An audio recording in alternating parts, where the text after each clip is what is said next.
요 며칠 우리가 참 어려운 시기를 겪고 있습니다.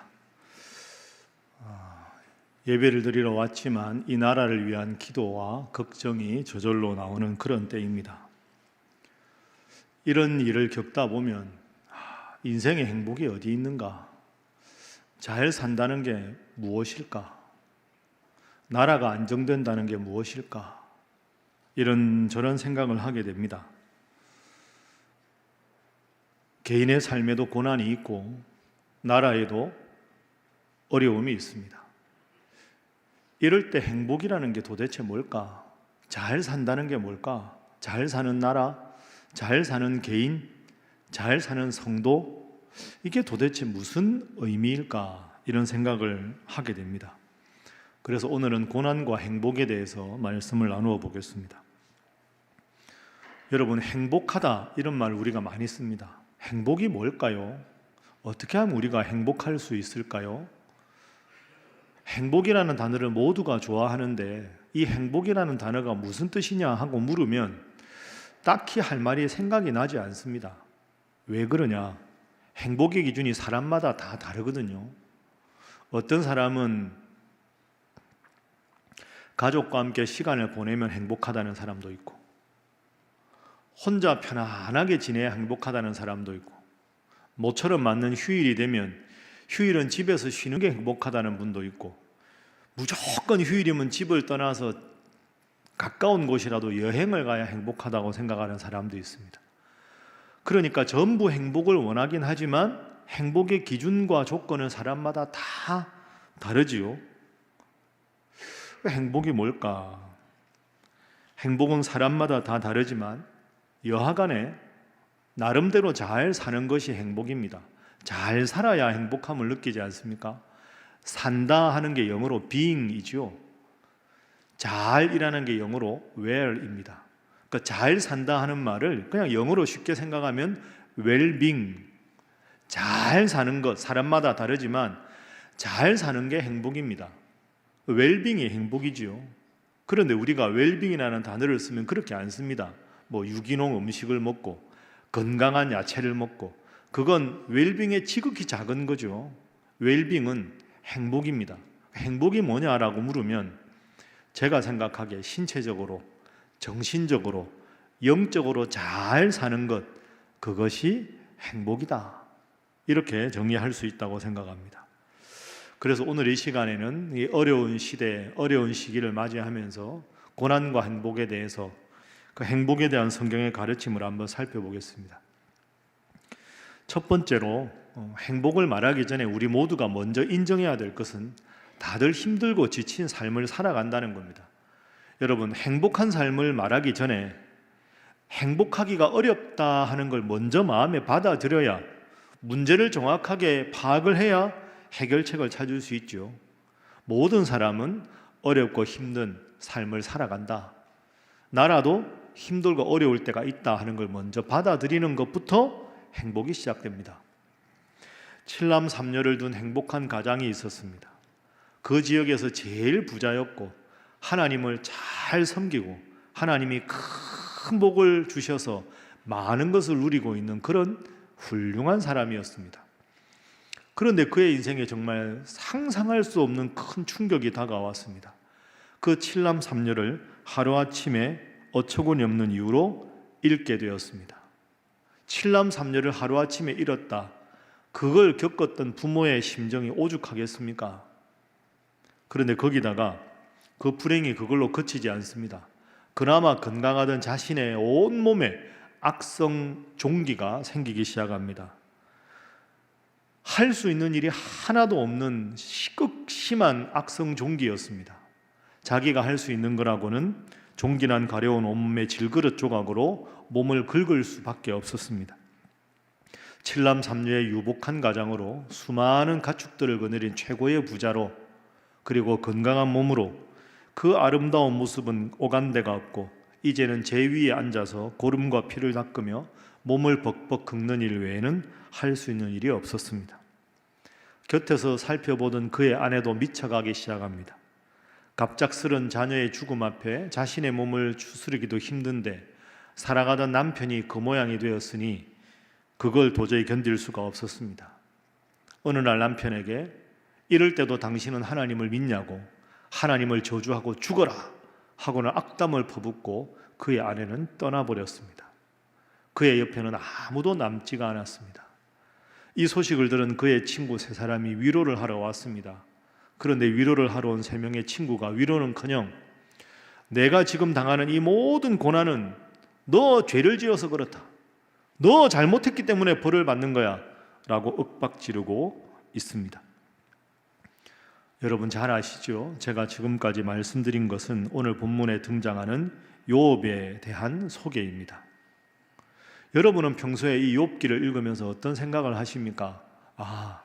욥은 이런 끔찍한 고난을 당했다, 이런 끔찍한 고난을 잘 이겨고 나서는 더 큰 갑절의 복을 받았다, 나도 고난이 오면 고난을 잘 이기면 더 큰 복을 받을 것이다. 우리는 흔히 욥기를 이렇게 이해합니다. 틀린 것은 아닙니다. 그러나 그 해석은 불충분한 해석입니다. 고난을 잘 이기면 복을 받는다, 복 받기 위해서 고난을 견뎌보자. 여러분, 욥기가 그렇게 쉬운 책이 아닙니다. 만약에 그런 거라면 욥기가 42장까지 있을 이유가 없습니다. 욥기는 1장과 2장에 방금 말씀드린 욥의 당한 고통이 나오고요, 3장부터 37장에 무려 35장에 걸쳐서 욥이 그 고통을 당하면서 하나님 앞에 원망하고 절규하고 괴로움을 온통 호소하는 것이 35장에 나옵니다. 이어서 38장부터 41장까지는 그 욥에 대해서 하나님이 대답을 하시고 42장은 욥기의 결론입니다. 만약에 욥은 고통을 당했다, 잘 이겼더니 복을 받았다, 이런 단편적인 게 욥기의 교훈이라면 욥기는 42장까지 있을 필요가 없습니다. 3장부터 37장까지 무려 35장이나 걸쳐서 욥의 고통이 이렇게 적나라하게 펼쳐져 있다는 것은 욥기를 통해서 우리가 더 깊은 영적인 교훈을 얻어내야 한다는 거죠. 그럼 여러분, 욥기의 교훈이 뭘까요? 욥기가 말하는 또 다른 중요한 교훈은 이겁니다. 아무리 믿음이 좋아도, 아무리 하나님을 잘 섬겨도 인생의 고통은 있을 수밖에 없다는 겁니다. 여러분, 욥이 뭐가 잘못해서 이런 고통을 당했습니까? 하나님 앞에 의롭게 살아도, 많은 사람들을 도우며 살아도, 겸손하게 살아도 하나님 앞에 고통이 없는 사람은 없다. 그것을 먼저 받아들이는 것, 그것이 욥기의 첫 번째 걸음입니다. 주님 잘 믿는다고 무조건 복을 받습니까? 여러분, 그것은 기독교 신앙이 아닙니다. 복 받기 위해서 예수 믿어야 되겠다, 초보적인 신앙이지요. 복이 목적이고 주님 따르는 삶이 목적이 아니라면 그것은 초보적인 신앙입니다. 여러분, 예수님 생각해 보십시오. 예수님 아무 죄가 없으셨지만 십자가에 죽으셨습니다. 내가 잘못한 게 없어도 인생에 고통이 있을 수밖에 없다. 인생의 불행의 이유를 딱히 설명하기 어렵지만 나에게도 인생의 어려움이 닥칠 수 있다. 이걸 먼저 받아들이는 것, 그것이 행복한 삶의 첫 번째 성경의 가르침입니다. 자, 그러면 두 번째 단계로 한번 가보겠습니다. 이 어려움과 고통이 내 인생에도 찾아오는데, 그럼 성경에서 말하는 행복이 무엇인가? 성경에서 말하는 행복은 말하자면 세 단계가 있습니다. 이 세 단계를 여러분이 딱 기억하십시오. 제가 간단하게 영어로 썼는데요, having, doing, being 이렇게 말합니다. 성경은 being이 행복입니다. having이 뭡니까? 많이 가지려고 하는 것. doing, 뭔가 많은 것을 성취해서 복을 얻으려고 하는 것. being은 내 존재 자체가 복인 것. 하나하나 살펴보겠습니다. 먼저 having입니다. 많이 갖는 것.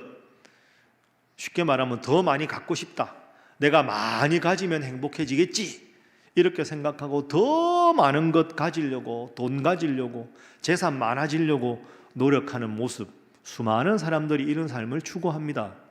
여러분, 그런데 살아보십시오. 많이 갖는다고 행복합니까? 결코 그렇지 않습니다. 돈 많이 번다고 행복해지는 게 아닙니다. 어린아이들 생각해 보십시오. 어린아이가 자기가 좋아하는 장난감 가지고 있는데 동생이 생겨서 동생이 막 기어와서 자기 장난감 집으면 어떻게 합니까? 이쪽 손으로도 장난감 집고 이쪽 손으로 동생 가진 장난감 다 뺏어서 두 개 다 자기가 갖습니다. 아니, 자기가 갖고 놀고 동생은 동생대로 갖고 놀게 하면 될 텐데, 부모 입장에서는 싸울 일이 아닌데 자기 거라고 동생이 손도 못 대게 하고 동생 쥐어받기도 하고 그럽니다. 어리석은 행동이지요. 미성숙한 행동 아닙니까? 그런데 보십시오. 아이들만 그런 게 아닙니다. 어른 돼도 마찬가지입니다. 이만큼 하나님이 주셨으면 주어진 것에 감사할 수 있어야 되는데 더 많이 어쩌면 하나님보다 돈을 더 많이 버는 게 중요하다고 생각하고 살아가는 사람들이 많이 있습니다. 여러분, 많이 가지면 행복할까요? 절대로 그렇지 않습니다. 왜 그럴까요? 욕심은 끝이 없고요, 가질 수 있는 것은 한계가 있을 수밖에 없습니다. 그러면 가진 것에서 감사할 줄 알아야지, 아무리 욕심을 부려도 그 욕심을 채울 만큼 가질 수 있는 사람은 한 사람도 없습니다. 해빙은 인생의 행복을 보장해 주지 않습니다. 두 번째, 사람들이 행복을 찾아서 노력하는 것이 doing입니다. 하는 것. 더 많은 걸 이루고 싶다. 더 많은 걸 이루고 싶다. 그런데 여러분, 이루면 그 순간에는 성취감이 있습니다. 그러나 그 성취감과 행복이 오래 지속되지는 못합니다. 많이 이루면 행복할까요? 아닙니다. 약간의 성취감은 있지만 그것이 영속적인 행복을 보장해 줄 수 없습니다. 여러분, 다 우리가 나이가 들지 않습니까? 나이가 들면 몸도 지치고 기력도 쇠합니다. 그런데 어떻게 더 많이 이룹니까? 계속 정상에 있는 게 가능합니까? 불가능하지요. 오르막이 있으면 내리막이 있습니다. 올라갈 때가 있으면 내려갈 때도 있지요. 그런데 계속해서 욕심만 부리면 내 몸은 몸대로 축나고요, 내려가는 과정에서도 박수 칠 줄 알아야 되는데, 겸손할 줄 알아야 되는데, 나는 점점 내리막으로 향해서 갈 수밖에 없는데 그걸 인정하지 못하면 내 인생은 끝없이 답답하고 힘들어질 수밖에 없습니다. 그래서 인생의 내리막길을 겪을 때 그때 겪는 비참함과 공허함은 누구도 해결할 수 없는 거지요. 세 번째가 중요합니다. 이것이 성경에서 말하는 행복입니다. 존재 자체가 행복한 사람, 그게 성경에서 말하는 행복입니다. 내가 지금 사는 것, 이 삶의 순간순간에 자족하고 감사하고 살아가는 거죠. 누리면 누리는 대로 행복하고, 좀 없으면 없는 대로 행복하고, 올라가면 올라가게 해주신 하나님께 감사하고, 인생의 내리막길에는 내리막길에서도 겸손할 수 있게 하나님 바라보고 감사할 수 있는 것, 상황에 관계없이 내가 처한 존재 자체에 감사하며 살아가는 것, 그게 성경에 말하는 감사입니다. 그게 행복입니다. 여러분, 행복이 멀리 있는 것이 아닙니다. 지금 이 모습 이대로 받으시는 하나님 앞에 날마다 일상의 소소한 순간순간에 하나님 감사합니다, 모든 것이 하나님의 은혜입니다 생각하고 하나님께 감사하는 여러분 되시기를 주님 이름으로 축복합니다. 자, 우리 옆에 분들과 인사 한번 하겠습니다. 일상에 감사하며 살아가시기 바랍니다. 자, 한 번 더 할까요? 거기에 행복이 있습니다. 그럼 이제 마지막 세 번째로 이걸 정리하겠습니다. 살아가는데 웰빙, 행복하다. 어떻게 하면 우리가 일상의 순간순간에 행복할 수 있느냐? 하나님 앞에 살아갈 때 행복할 수 있습니다. 한번 따라해 보시죠. 내가 항상 하나님 앞에 살아갈 때 행복할 수 있다. 여러분 믿습니까? 내가 처한 이 자리가, 환경이 하나님이 주신 것이다 라고 생각하고, 어렵고 고난이 찾아와도 그 속에서도 행복한 마음으로 하나님 앞에 감사의 조건을 찾아내는 것, 그것이 행복할 수 있는 비결이 됩니다. 자, 오늘 본문에 우리가 욥기 결론 42장 5절 말씀을 읽었습니다. 그 모든 고난을 겪고 나서 정말로 온 몸과 온 가정이 풍지박산이 되고 나서 하나님의 말씀을 듣고 욥이 고백한 내용입니다. 위대한 구절이죠. 자, 오늘 본문 말씀 우리 함께 화면 보면서 읽어보겠습니다. 시작. 내가 주께 대하여 귀로 듣기만 하였사오나 이제는 눈으로 주를 배움나이다. 아멘. 내가 주께 대하여 귀로 듣기만 하였사오나 이제는 눈으로 주님을 뵙습니다. 귀로 듣는다, 눈으로 본다, 이 두 가지가 어떤 차이가 있을까요? 여러분, 귀로 듣는 건 내가 직접 들어도 듣는 것이고 누군가가 들은 것을 간접적으로 듣는 것도 듣는 겁니다.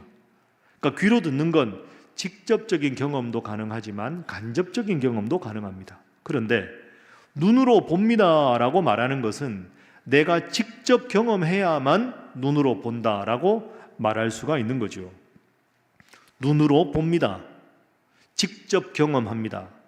본다라는 말에 또 주목해 보십시오. 눈으로 본다는 게 뭘까요? 본다는 안다라는 말과 같습니다. 영어로 보면 I see라는 말이 I know 하고 같은 거 아닙니까? 예를 들어서 우리가 맛을 본다, 우리말로 생각해 보십시오. 맛을 보고 그 맛이 뭔지 안다, 이런 뜻이죠. 해본다, 해서 알아본다, 가본다, 가서 길을 알게 된다. 본다는 안다는 뜻입니다. 그러면 이제 제가 눈으로 주님을 뵙습니다. 눈으로 주님을 뵙고 주님에 대해서 깨달았습니다. 이런 뜻이죠. 욥은 그러면 도대체 무엇을 깨달았다는 말인가? 자, 제가 아까 욥기의 구조를 말씀드렸습니다. 3장부터 37장까지 욥이 계속 하나님께 원망합니다. 하소연합니다. 하나님, 제가 뭘 잘못해서 이렇게 큰 고통을 당해야 합니까? 제가 뭘 그렇게 잘못했습니까? 하나님 말씀해 보십시오. 계속해서 하나님께 원망을 하거든요. 35장에 걸쳐서. 그러니까 38장에 딱 들어가면 그 모든 이야기를 들으신 하나님께서 욥에게 입을 열어 말씀하십니다. 자, 38장부터 하나님의 말씀을 한번 볼까요? 1절부터 3절 한번 보십시오. 그때 여호와께서 폭풍우 가운데에서 욥에게 말씀하여 이르시되 무지한 말로 생각을 어둡게 하는 자가 누구냐?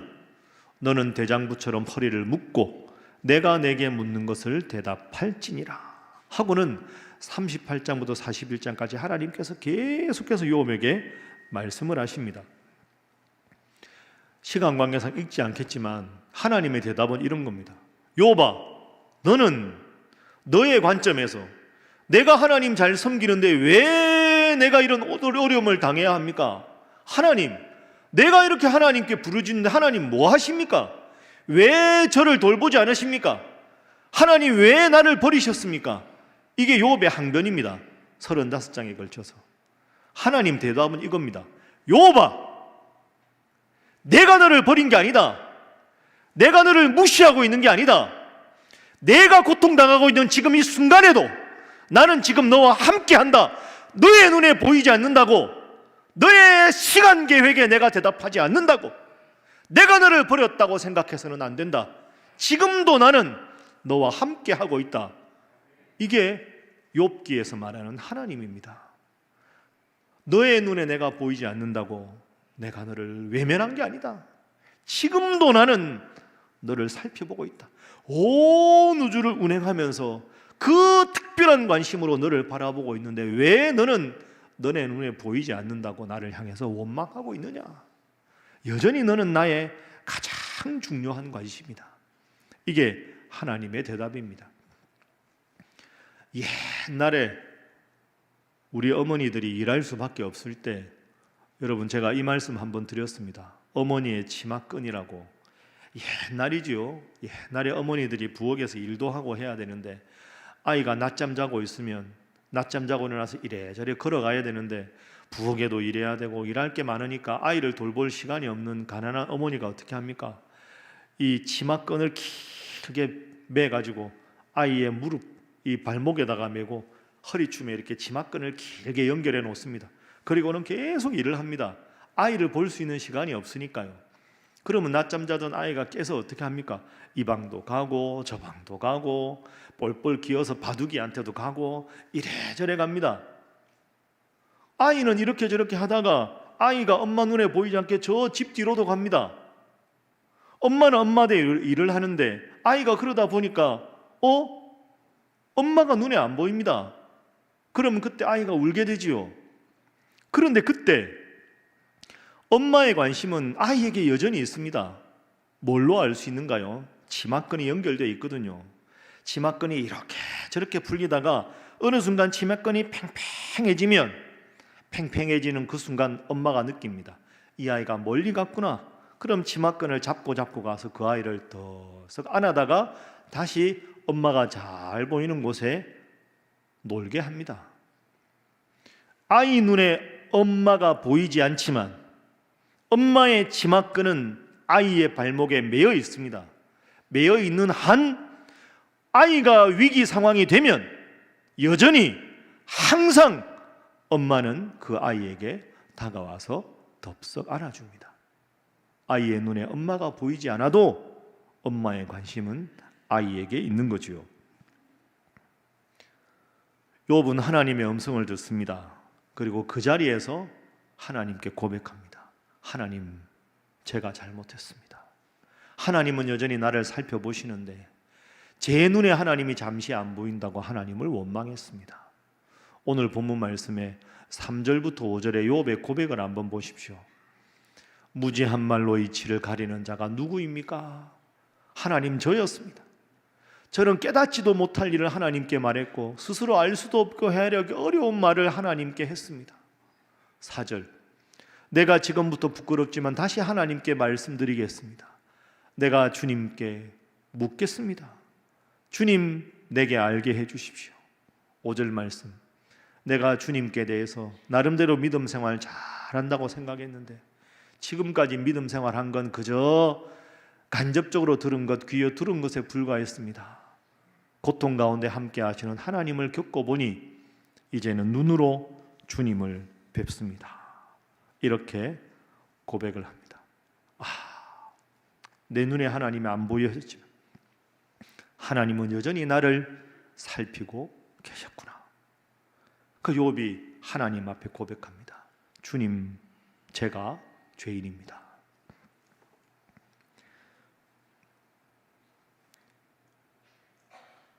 요 며칠간 우리는 참 힘든 시기를 보냈습니다. 큰 충격과 답답한 마음이 우리 속에 있습니다. 날씨도 갑자기 추워지고 겨울이 성큼 다가오고 충격적인 이런 일들을 접하면서 제가 생각난 시가 있습니다. 나희덕 시인의 빨래는 얼면서 마르고 있다. 제가 한번 소개했으니까 여러분 아마 제목이 기억나실 겁니다. 제가 한번 읽어보겠습니다. 빨래는 얼면서 마르고 있다. 이를테면 고드름 달고 빳빳하게 벌쓰고 있는 겨울 빨래라든가 달무리진 밤하늘의 희미한 별들, 그것이 어느 세월에 마를 것이냐고 묻는다면 나는 대답하겠습니다. 빨래는 얼면서 마르고 있다고. 희미하지만 끝내 꺼지지 않는 게 세상에 얼마나 많으냐고 말입니다. 빨래는 얼면서 마르고 있다. 사랑하는 우리 성도 여러분, 왜 이렇게 내 삶은 시리고 부르트고 힘드냐고 말하지만, 왜 이 나라가 이렇게 시리고 부르트고 힘드냐고 말하지만 겨울 빨래는 얼면서 마르듯이 매서운 바람도 불고 또 햇볕도 쬐면서 그러면서 빨래는 말라가고 있습니다. 여러분의 인생에 모진 겨울바람이 불어도, 여러분의 눈가에 매서운 바람이 준 고드름 눈물이 맺혀도 하나님의 은혜의 겨울 햇볕은 결국 그 옷을 다 말립니다. 하나님을 믿고 그 앞에서 살아가십시오. 여러분 기억하십시오. 매서운 겨울 한파에도 햇살은 여전히 평화롭습니다. 여러분의 인생의 시린 추운 날에도 여전히 주님은 햇살로 찾아오십니다. 이제 말씀을 정리하겠습니다. 여러분, 욥기는 고난을 겪은 후에 더 큰 복을 받았다는 성장에 대한 책이 아닙니다.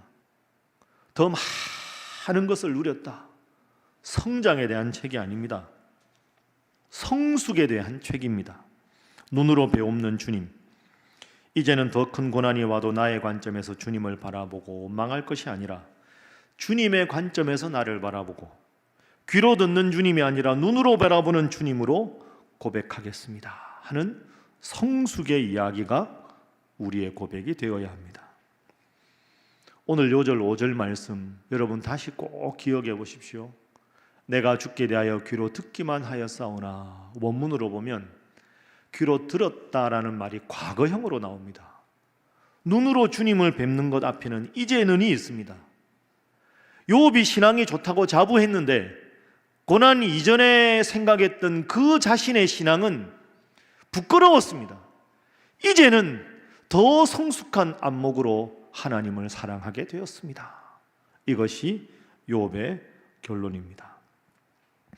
여러분, 우리의 신앙도 이렇게 변화해야 되지 않겠습니까? 지금까지 부족하고 미성숙한 신앙이어도 이제는 더 성숙해지기 위해서 노력해야 하지 않겠습니까? 꼭 기억하십시오. 행복은 하나님의 은혜를 믿고 의지하며 하루하루를 살아가는 데 있습니다. 하나님은 우리의 인생에 실패와 고난을 통해서 더 큰 선을 이루시는 분입니다. 우리도 마찬가지고 이 나라도 마찬가지입니다. 행복이라는 한자를 여러분 한번 주목해 보십시오. 행복이라는 행자 제일 위에 흑토자가 있습니다. 저는 이 흑토자를 내가 살아가는 삶의 터전이라, 평범한 하루하루의 삶이라 이렇게 해석을 하고 싶습니다. 복자를 보십시오. 복자의 왼쪽에는 보일 시자가 있죠. 한자의 보일 시자가 부수인 것은 다 신을 뜻합니다. 신신자에도 보일 시자가 있죠. 복은 하나님이 곁에 계셔야 가능하다 하는 것이 보일 시자가 있는 뜻입니다. 오른쪽에 있는 글자는 가득 찰 부라고도 하고 가득 찰 복이라고도 합니다. 맨 위에 가로획이 보이시죠? 그것은 땅을 말합니다. 땅 아래에 사람이 있습니다. 그 평범한 일상에서 사람이 밭을 일구고 살아가는 거죠. 여러분, 그러면 한자로 이렇게 풀이해 보면 행복이 무엇일까요? 내가 살아가는 삶의 터전에서 그저 평범하게 하루하루 밭에서 나는 것을 먹으며 하루하루 하나님을 곁에 모시고 살아가는 것이 행복입니다. 행복은 해빙에 있는 것이 아니고 두잉에 있는 것이 아니고 매일매일 내 삶의 곁에 하나님을 모시고 일상에서 소박하게 살아가면서도 빙 자체가 감사하다고 웰빙이라고 고백하는 데 있습니다.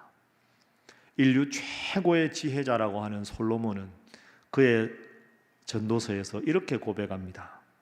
일의 결국을 다 들었으니 하나님을 경외하고 그의 명령들을 지킬지어다. 이것이 모든 사람의 본분이니라. 여러분, 하나님 잘 섬기고 때로 여러분의 인생에 고통이 찾아와도 이 나라에 어려움이 찾아와도 하나님 믿고 하나님 앞에 기도해서 고통의 눈물을 기쁨의 눈물로 바꾸어 주실 그 주님 앞에서 힘들어도 기도하고 나라를 위해서도 기도하는 여러분 모두가 되시기를 주님 이름으로 축복합니다. 기도하겠습니다.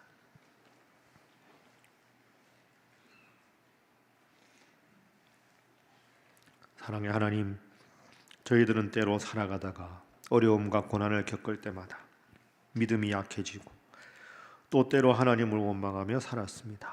오늘 욥기를 읽으며 진정한 행복은 하나님이 변함없이 나를 지키시고 그것을 고백하며 살아가는 데 있음을 배웠습니다. 주님, 앞으로도 늘 하나님을 내 삶에 가까이 하며 그 주님께서 잘 살게 해주심을 믿고 변함없이 주님 사랑하며 살아가게 하여 주옵소서. 주님, 저희들을 고치시고 이 나라를 고쳐 주옵소서. 예수님의 이름으로 기도하옵나이다. 아멘.